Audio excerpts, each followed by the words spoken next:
Very good morning, Tom Slater. Tom, how are you, man? Morning, Mike. Good to see you. We managed to get here in a boat this morning because it's rather wet out there. It's absolutely tipping it down. There's going to be something like 48 in the next 48 hours. There's going to be something like 1 month's worth of rain falling. Wonderful. So, it's always nice to look forward to, isn't it? Lots of stuff going on, though. I suppose we should kick off with some of the Russian Zelensky, because today actually is officially the 3rd anniversary, isn't it, of the start of the war. Russia celebrated it or commemorated it last night by sending a load more drones into Ukraine. Zelensky suddenly seems to have... I mean, the dial has moved already again since Friday, when everybody was saying, Donald Trump's a terrible man, you know, why is he having to go at Zelensky, why is he calling him a dictator? You know, I knew, as I'm sure you did, there'll be all sorts of talks going on throughout the course of the last few days, including talks with Zelensky. He's now offering to quit if it means peace will be a deal that can be done, or if the Ukraine will be allowed to join NATO, which of course Trump says they won't. And I think it was always highly unlikely they were ever going to be allowed to join NATO. Yeah. But at the same time, I think this is an interesting move from Zelensky. It's clearly kind of knocking out the legs from underneath this claim that he is a dictator, that he's only interested in his own power because of the fact that he's saying, if you gave my nation what it's been asking for, then I could be out of the picture. But as you say, I think over the past couple of days in particular, there's probably been a bit of a realisation that there's a difference between what the Trump administration does and what Donald Trump himself says. Sometimes there are two different speeds at which this negotiation is taking place. And I'm sure that's part of the plan, isn't it? So there's there's a sort of, you know, slightly chaotic diplomatic plan. You say one thing over here, you say another thing over there, and at the end of the day, he's not just simply talking to Putin. So of course, all the rabid lefties have been going, he's selling his everything out to Putin. You know, it may not quite well be that's how it turns out. I mean, there's the other interesting one is in the Guardian about the $500 billion mineral deal that he wants Zelensky to sign away. Zelensky says he's not going to do that either. No, exactly. He's been, again, sort of trying to sound like he's sticking up for his country on this, understandably so. The idea that he would, you know, hand over all the family silver in exchange for peace wouldn't make a lot of sense. But this has been a feature of a lot of the kind of back-channel discussions. And the idea being that if some kind of reasonable deal was made on these questions of natural resources, it could be a way of effectively becoming a security guarantee, because of the fact that the Americans would have a kind of financial interest as well as a presence in Ukraine sufficient that they would be more interested in securing Ukraine's security. So again, it's something where Zelensky doesn't want to just completely give away the family silver, but this seemingly has been part of the back-channel negotiations for some time to try and bind the Americans into a certain extent. And the Times have got Starmer and Macron reunite to send Trump a message on Ukraine. Apparently, they're both meeting him, obviously, this week, but Macron's going to get to him first. Basically, and Starmer will meet Trump in Washington on Thursday, and the two would both try to persuade him not to pursue bilateral peace negotiations with Moscow in return for European commitments to Ukraine's future security.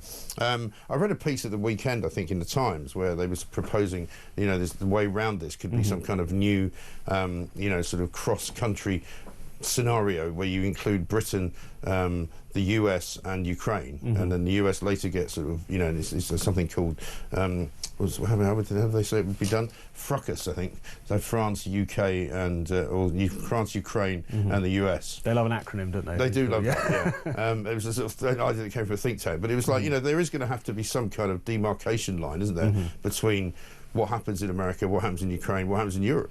No, absolutely, and it's one thing that people are kind of shocked and surprised that Trump has been so forceful on the point of Europe having to take care of its own defence and therefore to give support to Ukraine. This is something that Trump has been saying for a very long time, but also even before this war kicked off, various American presidents. He was saying it in his first term, wasn't he? Absolutely, but even his predecessors, you know, even Barack Obama was upset with European countries for not pulling their weight, as it's put, in terms of NATO spending. So it was always going to involve some kind of stepping up on the part of Europe. I do wonder whether Emmanuel Macron and Keir Starmer are the best sort of emissaries to go and try and impress this point. Well, the problem is Trump, Macron is they're very chalk and cheese, aren't they? Incredibly unpopular in his own country. I mean, I suppose that's what they've got in common, because so is Keir Starmer. And they don't really speak for the people of Europe. They certainly don't speak for the people of their own country, really. No, absolutely. And as you say, like, Macron is basically a sort of lame duck. I mean, and Keir Starmer, despite being at the beginning of his tenure, almost is for all intents and purposes as well. He's got so little authority.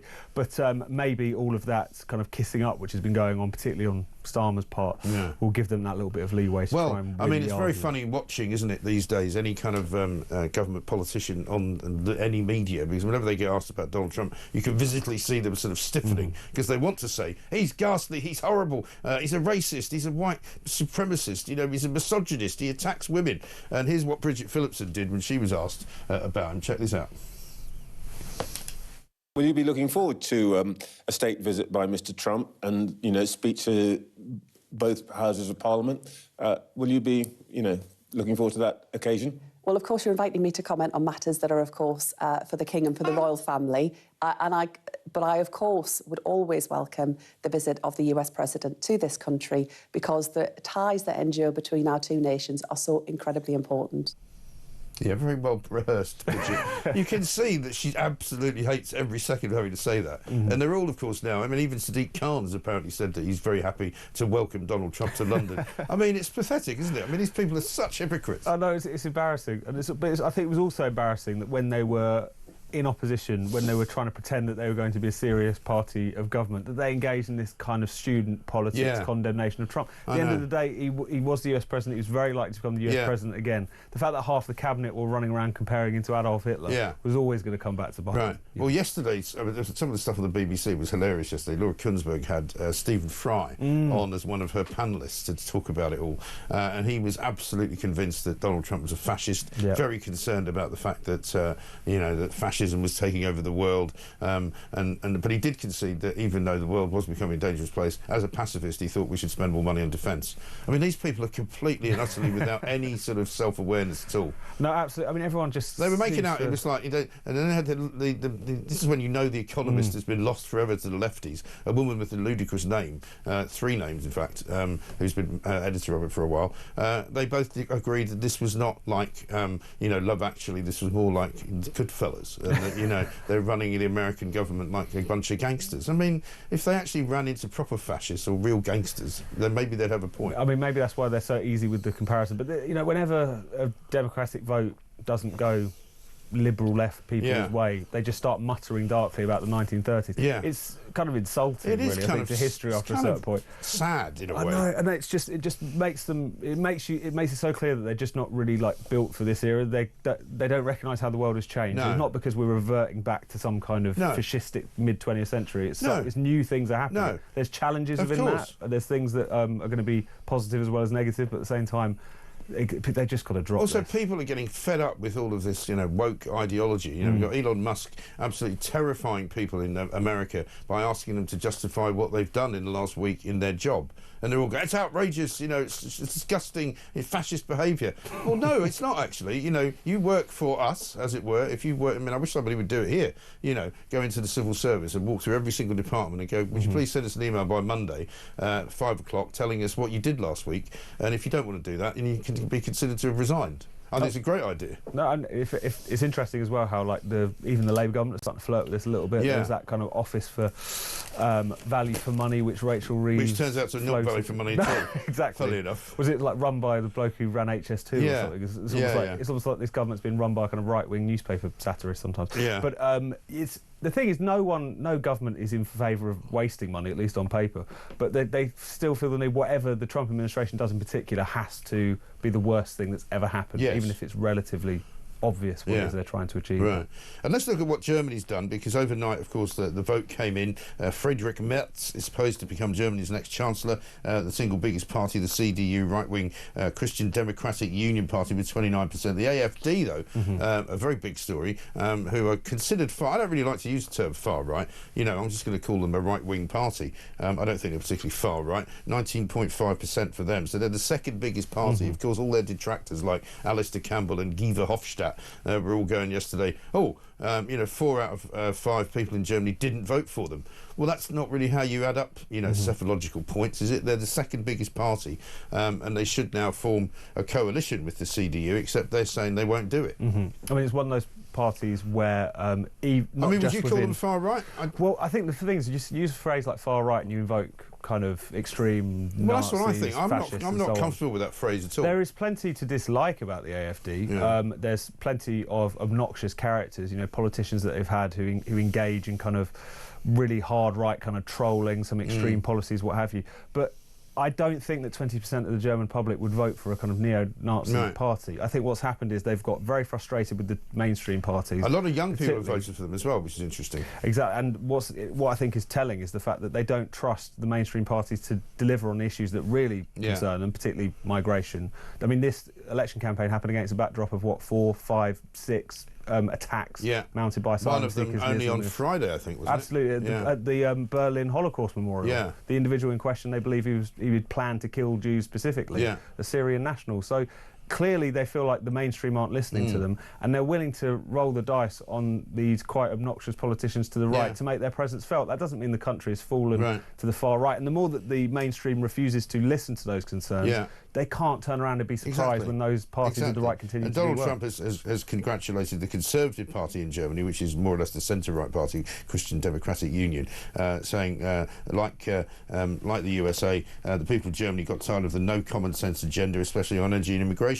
And that's the other story that is really a big one for Germany, is the whole net zero conversation and the energy supply chain that they were getting themselves all hooked up on. So very similar things happening in different parts of Europe. So it must be a phenomenon, mustn't it? No, absolutely. You see the same story time and time again. Migration and asylum out of control, net zero, zealotry out of control. I think the big problem for Germany next is that it's very likely what we're going to end up with is a CDU, the centre-right, and the SPD, the centre-left, who are just in power, getting into one of these grand coalitions that they do from time to time, which will just look to a lot of German voters, rightly or wrongly, like the establishment shutting them out. Well, this is the thing. I mean, that's what they did in France, wasn't it? Because technically Le Pen's party should have probably been forming a government, but everybody else kind of ganged up against them to stop that from happening. But they won't be able to stop it forever. And in the end, something will break. I mean, the other thing that's interesting, I read a great piece last night in Unheard about this guy, the new German Chancellor, who used to work for BlackRock. I mean, he is literally the establishment, patsy. If you think it's all, I mean, the piece was basically saying, if you think this is a change in German politics, if you really think that this is not going to be the sort of elitist, World Economic Forum type candidate, then you'd be completely wrong, because that's who it is. Yeah, no, absolutely. And they've had to kind of tack to the right, crudely speaking, on a lot of issues of migration and so on. I mean, this was once Angela Merkel's party. They, at the same time, they've had to talk quite tough on questions of asylum and migration. But again, that's just rhetoric at this point. Are people really convinced he's going to deliver on what voters want? Time will tell. We shall see. Let's finish up with a little clip of Keir Starmer, because this is not from this weekend. It's from a little while ago, because you'll see he's quite a lot younger. But this is given that he now wants to use the royal family and King Charles as a sort of a sop to attract Donald Trump to come to the UK. This is what he thinks. He used to think, anyway, about the monarchy. I also got made a Queen's Counsel, which is odd, since I often used to propose the abolition of the monarchy. Yeah, it's not the only odd thing, is it, about that clip? What's going on with his voice there? The voice is odd. He looks like in quite a posh place. It's very underdressed, which is interesting as well. It looks like a kind of AI was made. It does. Slightly. But maybe that's just Keir Starmer is such an inauthentic person. He is. Even when he's being himself, he hasn't got any better over the years. I don't know quite how old that is, but he was made a Queen's Counsel. But he didn't used to like the monarchy. He wanted to abolish it. No, he wants to invite people to go and visit members of it. And I'm sure he and Lady Starmer will be up there as well.